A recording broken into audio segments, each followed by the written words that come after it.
दोस्तों, हमें कभी भी गुस्से में चीखना चिल्लाना नहीं चाहिए, बल्कि शांति से काम लेना चाहिए। क्या आपको भी बार बार गुस्सा आता है और गुस्से में आप चीखने चिल्लाने लगते हैं? यदि आप ऐसा करते हैं तो खुद को अपनों से दूर कर रहे हो। ये दूरी कभी कभी इतनी बढ़ जाती है कि फिर रिश्ते टूटने में देर नहीं लगती। दोस्तों, यदि आपको अपने रिश्तों की कदर है तो जीवन के हर मोड़ पर शांत रहना सीखो। आज हम आपको एक ऐसी शिक्षा से भरी कहानी बताएंगे जिसे सुनकर आप अपने चीखने चिल्लाने की आदत को बंद कर पाएंगे। वीडियो शुरू करने से पहले आप सभी से मेरी एक छोटी सी विनती है कि अगर आप इस चैनल पर पहली बार आ रहे हैं तो कृपया वीडियो को लाइक करें और चैनल को सब्सक्राइब करें। दोस्तों, एक समय की बात है, एक महान संत अपने शिष्यों को प्रवचन दे रहे थे। तभी कहीं से बहुत ज्यादा चीखने चिल्लाने की आवाज आई और इस आवाज ने सबका ध्यान अपनी ओर कर लिया। वे एक ही परिवार के लोग थे।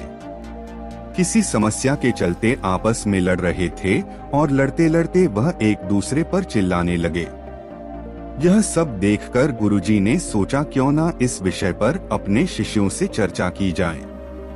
थोड़ी देर बाद वह परिवार वहां से चला गया और गुरुजी ने सभी शिष्यों से कहा, तुम में से मुझे कोई बता सकता है कि इस परिवार का चीखने चिल्लाने का क्या कारण है?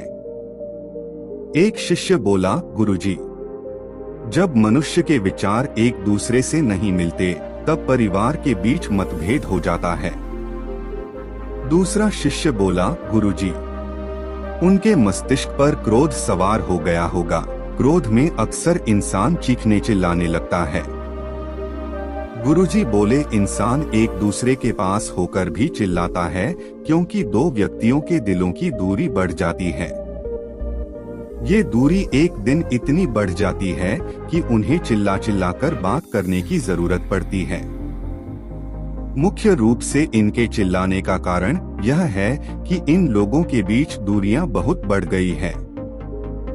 आगे गुरुजी बोले, तुम लोगों ने देखा है, जिन लोगों के हृदय में प्रेम होता है वह हमेशा धीरे धीरे और शांति से बात करते हैं।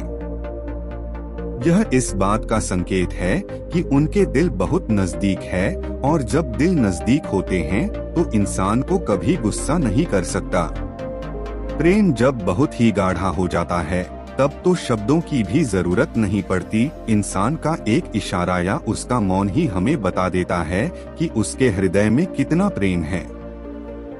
इसलिए गुस्से में चीखो चिल्लाओ मत, शांति से काम लो। सभी शिष्य संत की बात से सहमत थे। उन्होंने उन्हें प्रणाम किया। कहा भी गया है, अगर ईमानदारी से कोशिश की जाए तो हम अपने अशांत मन को शांत कर सकते हैं और गुस्से को काबू कर सकते हैं।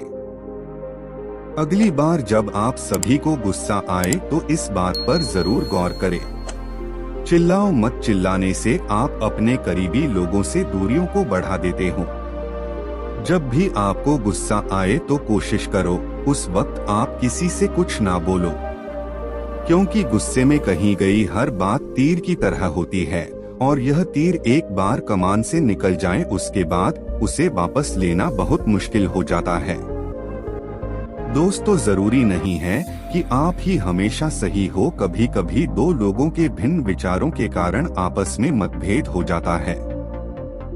हमें ठंडे दिमाग से यह सोचना चाहिए, हमारे लिए कोई बात सही है तो दूसरे के लिए कोई और बात सही हो सकती है। इसलिए हमें उसकी बातों को समझना चाहिए। यदि एक बार आपने किसी पर चिल्ला दिया तो यह आपकी आदत बन जाएगी। आप बार बार उसे पर गुस्सा करोगे और आपके बीच बातचीत ठीक प्रकार से नहीं हो पाएगी। इसलिए शब्दों का प्रयोग ठीक प्रकार से करो, वरना सामने वाला यह सोचेगा कि आप उसकी इज्जत नहीं करते। दोस्तों, यह कहानी हमें यह सीख देती है कि अपने परिवार के बीच कभी भी गुस्से को मत आने दो। चिल्लाना कुछ देर का होता है, लेकिन इसका असर हमारे रिश्तों पर बुरे तरीके से पड़ता है। इसलिए आपको अपने रिश्तों को निभाने के लिए गुस्सा करने की आदत को अलविदा कहना होगा। अपने परिवार की हर समस्या का समाधान शांत होकर करो। शांति से ही जीवन में खुशहाली आती है। यदि आपको यह वीडियो पसंद आया हो तो कृपया लाइक करें, शेयर करें और हमारे चैनल को सब्सक्राइब करना न भूलें। धन्यवाद।